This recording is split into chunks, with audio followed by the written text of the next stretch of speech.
शिवशनाथ मित्रांनो मी कडप्पा परत एकदा आपल्यासमोर हजर आहे. माझ्या धरमकरम चॅनलमध्ये आपले सहर्ष स्वागत करीत आहे. मित्रांनो,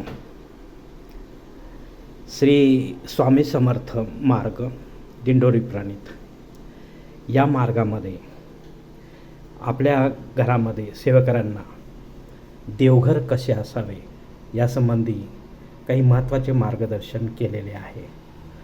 पण माझ्या मते कुठेतरी थोडंसं चुकतंय असं वाटतंय. तर आपल्याला कसे वाटते ते आपण मला नक्कीच कॉमेंट बॉक्समध्ये कळवावे. आता पहा, देवघरामध्ये आपण दोन्ही मार्गाचा विचार करूया. दिंडोरीपर्यंत स्वामी समर्थ मार्ग आणि इतर मार्ग किंवा कुठलाही मार्ग न करता पारंपरिक कौटुंबिक पद्धतीने जे आपले देव आपल्या देवघरात असावे त्याविषयी बोलूया. श्री गणेश मूर्ती ही आपल्या देवघरामध्ये असणं अत्यंत आवश्यक आहे. त्यानंतर आपले कुळदेवता आणि कुळदेवी. तर हे या ठिकाणी कुळदेवी म्हणून श्री तुळजाभवानी माता आहे. पण तिचा मूर्ती नसून तिचा टाक आणि चांदीचा टाक बनवलेला आहे. तसेच वीरभद्र देवता आहे, पुरुष कुळदेवता, त्याचाही टाक बनवलेला आहे. आणि हे 3 इंचाचे सर्व मूर्त्या आहेत, गणपतीची पण आणि कुळदेवतांची पण चांदीचे टाक बनवलेले आहेत. मूर्त्या नसाव्यात, मूर्ती फक्त गणेशाची आहे. तर हे आवश्यक आहे. तुम्ही कुठल्याही मार्गात असा नसा, हे 2-3 देवता आपल्याला गरजेचे आहे. यानंतर श्री स्वामी समर्थ, आता मार्गात आहे म्हणून श्री स्वामी समर्थांची मूर्ती ही देखील आमची 3 इंचाचीच आहे. मित्रांनो, यामध्ये तसं काही कमी जास्तपणा नाही आहे. मूर्ती छान आहे, तर भरीव आहे, पंचधातूची. हे योग्य आहे, पण मार्गाच्या हिशोबाने योग्य आहे, कारण सद्गुरू आहेत, तर यांचं पावित्र्य आपल्याला जपता आलं पाहिजे. आता दुसरी गोष्ट आहे की मार्गामध्ये खंडोबा, जे आपले महाराष्ट्राचे कुलदैवत आहे, खंडोबा, मल्हारी मार्तंड आणि म्हाळसाई आणि भैरवनाथ, तर यांचेही टाक ठेवायला सांगितलेले आहेत.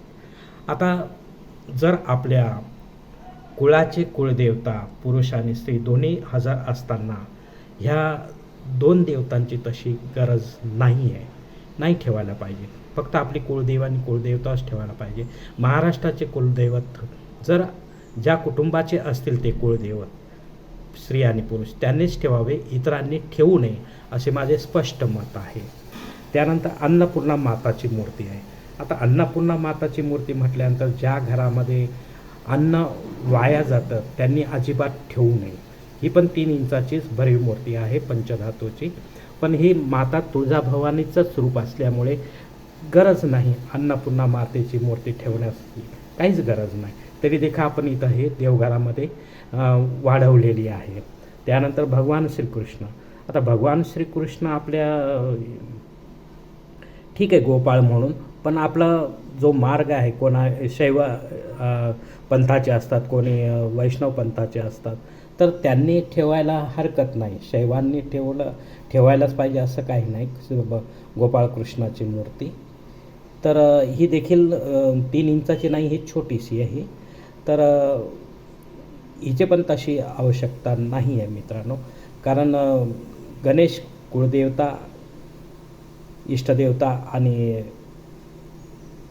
गुरु यांचेच आहे. तर गुरुचा आपल्याला जे देहधारी गुरु जो आपण करतो धर्माप्रमाणे, हिंदू धर्माप्रमाणे, तर त्यांची मूर्ती तर आपण ठेवणारच नाही आहे. त्यांचा फोटो एखाद्या वेळेला आपण ठेवू शकतो. आणि मुख्य म्हणजे त्यांचे पादुकाच आपल्याला ठेवायला हवेत, पण पादुका मिळायला हवेत. तशी आपली भक्ताची पात्रता पण हवी, ती त्यांनी देण्यासाठी आपल्याला. त्यानंतर हे शिवलिंगाविषयी मला बोलायचं. शिवलिंग जे आहे हे शक्यतो देवघरामध्ये ठेवता येत नाही, कारण भगवान शिवशंकर जे आहे हे उग्र स्वरूपाचे, उग्र म्हटल्यापेक्षा तापट स्वभावाचे आहेत. त्यांना शांत करणं गरजेचं आहे. 24 तास त्यांना त्यांच्या शिवलिंगावर सतत धार पाण्याची असावी, तरच आपण ते ठेवू शकतो. आणि नागोबा या ठिकाणी नाही, शिवपिंडी भोवती जो नाग असतो तो नाग नाही आहे, इथं दोष निर्माण झाला. नंदी आहे, बरोबर आहे, कासव नाही आहे. तर ह्या कारणामुळे जे हे शिवलिंग आणि नंदी हे आपल्याला देवघरात ठेवता येणार नाही. मग आता याचा जर विचार आपण एवढा केला तर बघा यामध्ये किती जास्त मूर्त्या झाल्या. शिवलिंग झाले, नंदी झाले 2, त्यानंतर मल्हारी, मार्तंड, म्हाळसाई आणि भैरवनाथ हे झाले 4 आणि भगवान श्रीकृष्ण आणि अन्नपूर्णा माता हे 5-6 जे देवता आहेत या ठिकाणी जास्तीचे झालेले आहेत. यानंतर शंखावर घंटा ही शंखावर कासव हे क्षमा करा, कासवावर शंख जो ठेवलेला आहे हे अत्यावश्यक आहे. मग देवता 1 असो, 2 असो, 4 असो, 10 असो, काही असो, हे सुरक्षा रक्षक म्हणजे रक्षक आहेत ते देवतांचे, त्यामुळे आपल्याला हे ठेवणं गरजेचं आहे. इथं योग्य आहे ते. त्यानंतर इकडं ही घंटा ठेवलेली आहे आपल्या डाव्या हाताला, ते पण योग्य आहे. घंटा ही असावी, शंख आणि घंटा ही असावे, पण शंख जो आहे तो कासवावरच्या पाठीवर असावा.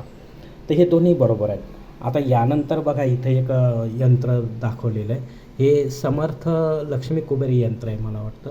तर याची गरज आहे का? मुख्य देवता हजर असताना कुठलंही यंत्र ठेवण्याची काहीही गरज नाही असं माझं स्पष्ट मत आहे. हे श्रीयंत्र आहे कासवावर जे आहे, गरज आहे का? काही गरज नाही. कारण मुख्य जर आपण विचार जर केला की जर मुख्य देवता असताना यंत्राची काहीच गरज, श्रीयंत्र इथे हे दोन्ही श्रीयंत्र आहेत, तर गरज आहे का? नाही गरज. मग याचा अर्थ आपण ठेवला, याचा अर्थ काय होतो की मुख्य देवता आपल्याला धन देण्यासाठी योग्य नाही, पात्र नाही, असा त्याचा अर्थ होतो. तर माझ्या मते हे यंत्राबिंत्राचे कुठलेही यंत्र असो, कितीही श्रीयंत्र असो, काय असो, ठेवू नये देवघरामध्ये, त्याच्याने तो दोष निर्माण होतो.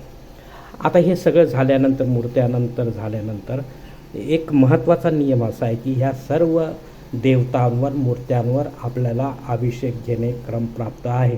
आपण काही लोक तर भक्त असे आहेत की नुसते बाजारातून, दुकानातून आणतात मूर्त्या आणि ठेवतात, त्याच्यावर आंघोळ वगैरे घालतात सुरुवातीला आणि पंचोपचार पूजा करून नैवेद्य वगैरे दाखवून ते ठेवतात देवघरामध्ये. हे चुकीचं आहे, कारण आणल्यानंतर आपल्याला ब्राह्मण देवतेद्वारे यांची प्राणप्रतिष्ठा करणं अत्यंत गरजेचं आहे. जेवढं मूर्ती असो किंवा टाक असो, आणि यंत्रावर सुद्धा आपल्याला प्राणप्रतिष्ठा असते, नाही अशातला भाग नाही आहे, तो पण करून घ्यायला पाहिजे. तो जर नाही केला आपण, प्रतिष्ठा कुठल्याच मूर्तीची नाही केली तर ह्या देवतांचा काही उपयोग नाही, हे खंडित मानले जातात. आता दुसरी गोष्ट, प्राणप्रतिष्ठा नसेल तर दुसरी गोष्ट अशी की या मूर्त्यांवर आपल्याला अभिषेक घेणे क्रमप्राप्त आहे. जसं आपण मोबाईल रिचार्ज करतो रोजच्या रोज, तसंच हे प्राणप्रतिष्ठा झाल्यानंतर या मूर्त्यांवर अभिषेक घेणे अत्यंत गरजेचे आहे. आणि ते जर आपण घेत नसाल तर मग मला सांगा या मूर्त्यांचा काही उपयोग आहे का? या खंडित मानले जाते, यांचे विसर्जन आपल्याला करायचे असते. आता गणपतीवर आपण काय घेणार? श्री गणपती अथर्वशीर्ष घेणार, म्हणजे कुठल्या भाषेत असो, पण तो घ्यायला हवा रोजच्या रोज, फक्त अशोचाचे नियम पाळून. तुळजाभवानीवर आपल्याला श्रीसूक्त घ्यायला पाहिजे. त्यानंतर वीरभद्रावर हा महादेवाचा अवतार आहे म्हटल्यानंतर त्याच्यावर तुम्हाला रुद्राभिषेक घ्यायला हवे. स्वामीवर रुद्राभिषेक घ्यायला हवे, कारण स्वामी हे स्वामींची जे आपण त्यांच्या मुखात जर हमेशा आपण बघितलं तर शिवार शंकर नमामि शंकर शिवशंकर शंभू, म्हणजे एवढा संबंध शिवाशी त्यांचा होता. भगवान विष्णूशी काहीच संबंध दाखवत नाही. आणि कुठल्याही ग्रंथामध्ये असं सांगितलं नाही की दत्ताचे हे अवतार आहेत, कारण दत्त अवतार हे 2च झालेले आहेत, श्रीपाद श्रीवल्लभ आणि नरसिंह सरस्वती. त्यानंतर तिसऱ्या अवताराचा असं कुठेही उल्लेख नाही, ना साईबाबांचा आहे, ना गजानन बाबाचा आहे, ना स्वामी समर्थांचा आहे. पण आपण हे कोणीतरी सांगितलं आणि आपण मानतो आणि त्याप्रमाणे ते करतो. तर माझ्या मते हे जे प्रगट झाले श्री स्वामी समर्थ कर्दळी वनामध्ये, तर तिथेच त्यांचा तोंडी ते हे होतं, शिवाचं स्तुती होती. तर ते शिवाशी संबंधित आहे, म्हणून त्यांच्यावर रुद्राभिषेक घ्यायला हवा. आता मल्हारी मार्तंडावर आपल्याला रुद्राभिषेक घ्यायला हवं, म्हाळसाईवर आपल्याला श्रीसूक्त घ्यायला हवं, भैरवनाथावर रुद्राभिषेक घ्यायला हवा, अन्नपूर्णा मातेवर आपल्याला श्रीसूक्त घ्यायला हवा, भगवान श्रीकृष्णावर आपल्याला पुरुष सूक्त घ्यायला हवं. आणि शिवलिंगावर आणि नंदीवर देखील आपल्याला रुद्राभिषेक घ्यायला हवा. आता एवढे जर वेळ आपल्याला जर असेल आपल्याजवळ रुद्राभिषेक घेण्यासाठी, कारण शंख आणि घंटा सोडून बाकी यंत्रावर तुम्हाला अभिषेक घ्यायलाच हवा श्रीसूक्ताचा. कारण ज्यावेळेला श्रीयंत्राची तुम्ही काही विशेष ठराविक सणवाराला किंवा ठराविक प्रसंगी आपण श्रीयंत्राची पूजा करता, त्यावेळेला अभिषेक घेत नाही का तुम्ही? घेता. मग का घेता त्यावेळेला? मग आतासुद्धा नेहमी ज्या वेळेला आपण सतत आपल्या देवघरात ठेवलेले असतील श्रीयंत्र, त्यांच्यावर रोजच्या रोज अभिषेक व्हायला हवा. तरच या देवता सर्व जागृत राहतील. अन्यथा ह्या प्राणप्रतिष्ठित मूर्ती असून देखील, मी वारंवार सांगत आलेलो माझ्या व्हिडिओमध्ये अनेक, की प्राणप्रतिष्ठित मूर्त्या जरी असल्या तरी या खंडित मानल्या जातात अभिषेकाविना. कारण त्या चार्जिंगच होत नाही, त्या आपल्याला आशीर्वाद देण्यालायक राहत नाही. म्हणून त्यांचे विसर्जन आपल्याला करावे लागते विधिवत ब्राह्मण देवतेच्या हातून शुक्रवारी 4 वाजेच्या नंतर, म्हणजे त्या 4थ्या प्रहरामध्ये दिवसाच्या.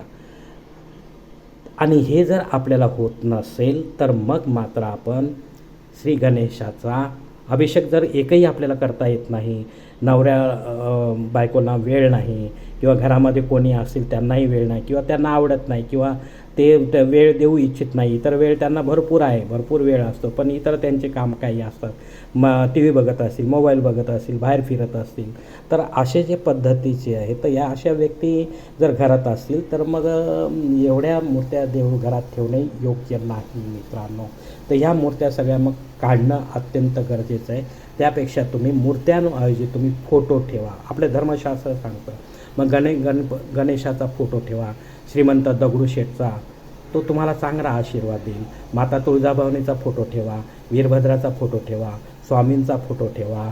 आता मला एक कुळदेवता असल्यानंतर कुळदेवता असणं दुसरं ठेवणं योग्यच नाही.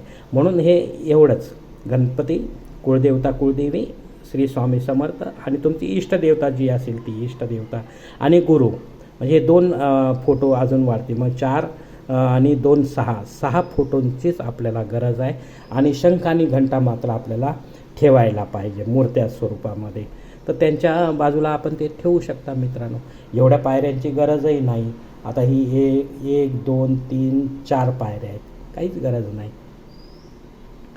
आणि जर स्वामी, मी मागे म्हटलं होतं की स्वामी समर्थ जर मठामध्ये आहेत, मठामध्ये स्थित आहेत, तिथं मंदिरात काही मूर्त्या स्थित असतात, तर तिथे जो जागृतपणा असतो, तिथे जी सेवा असते, ठराविक ब्राह्मण देवतेद्वारे जी पूजा अर्चा केली जाते रोजच्या रोज, त्यामुळे त्या मूर्त्या जागृत राहतात.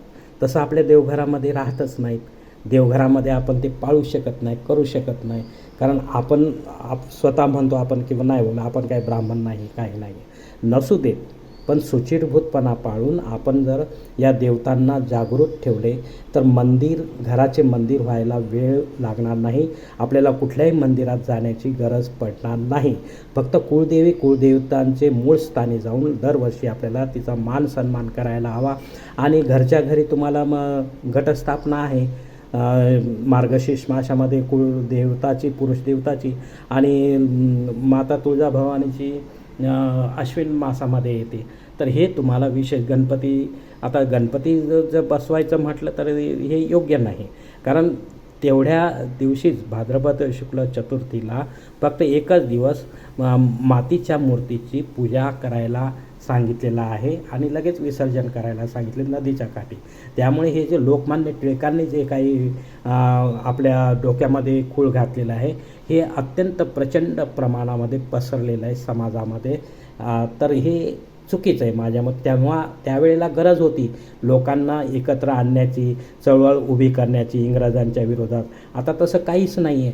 तर मग त्या दिवशी एका दिवसापुरतीच आपल्याला ही जी गणपतीची मूर्ती आहे ही सोडून, याची तर पूजा आपल्याला करायचीच आहे रोजच्या रोज, पण भाद्रपद शुक्लाला आणि माघ शुक्ल चतुर्थीला आपल्याला ह्या 2 दिवशी मातीच्या मूर्तींची पूजा करायची. त्यांना 1.5 दिवस, 2 दिवस, 4 दिवस, 9 दिवस, 10 दिवस, 11 दिवस ठेवण्याची काही गरज नाही मित्रांनो. कारण मातीच्या मूर्तीमध्ये फक्त ज्यावेळेला प्राणप्रतिष्ठा केली जाते ती प्राणप्रतिष्ठा त्या देवतेमध्ये मूर्तीमध्ये प्राण केवळ अन्न नैवेद्य ग्रहण करण्यापुरताच असतो, त्यानंतर तो निघून जातो. त्या मातीच्या मूर्तीला काही किंमत राहत नाही, म्हणून तिला लगेच विसर्जन करावं लागते. तर हे नियम आहेत मित्र. तर ह्या नियमानुसार जर तुम्ही चालाल तर तुम्हाला देवतांचा आशीर्वाद, तुमचे सुख शांती समाधान तुमच्या घरामध्ये राहणार आहे. आणि मुख्यत्वे वास्तुशास्त्राप्रमाणे तुमचं हे ईशान्य दिशेमध्ये जर देवघर असेल तर अतिउत्तम मित्रांनो. आता इतर कोपरा पण महत्त्वाचे आहेत, त्याचे परिणाम तुम्हाला नसतील तर भोगावे लागणार आहे, पण देवघर हे ईशान्य दिशामध्येच ठेवायचे आहे मित्रांनो. तर अशा प्रकारे हे मी जे चर्चा आपल्याशी केली, जर आपल्याला आवडली असेल तर आपण माझ्या व्हिडिओला लाईक करा, माझ्या धर्मकरम चॅनलला सबस्क्राईब करा आणि आपले मत देखील कळवा मित्रांनो. माझ्या मते कुठल्याही मार्गाच्या नादाला लागून आपण आपल्या देवघराची वाट लावून घेऊ नये, हे अत्यंत महत्त्वाचे आहे मित्रांनो. धन्यवाद मित्रांनो. आजचा हा देवघरासंबंधीचा जो व्हिडिओ मी तो याच ठिकाणी संपवत आहे.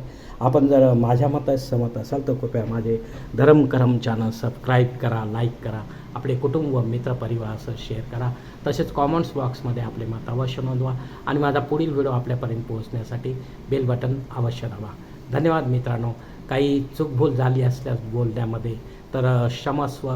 गुरुमाऊलींचेही मी क्षमा मागतो, कारण सेवेकरी म्हटल्यानंतर ह्या गोष्टी सेवेकऱ्यांनी पाळायला हव्या. ह्या पाळल्या तरच देवघर आपले जागृत राहील, अन्यथा नाही पाळल्या तर देवघर जागृत राहणार नाही. नुसतं सांगतायत माऊली म्हणून आपण ठेवायचे यालाही काही अर्थ नाही. तेवढा वेळ आपण द्यायला हवा, कोणीही द्या, पण सुचिरभूत होऊन ही पूजा अर्चा निदान एक वेळा सकाळच्या वेळा व्हायला हवी. आणि सर्व देवता असल्यानंतर सर्व देवतांना नैवेद्य वगैरे दाखवावा सकाळ संध्याकाळचा. जे शास्त्रामध्ये सांगितलं त्याप्रमाणे आपण नक्कीच करायला हवं. धन्यवाद मित्रांनो. पुढील भेटीपर्यंत आपण खुश राहा, आनंदी राहा, प्रसन्न राहा. हरिओम. शिवशंभो महादेव.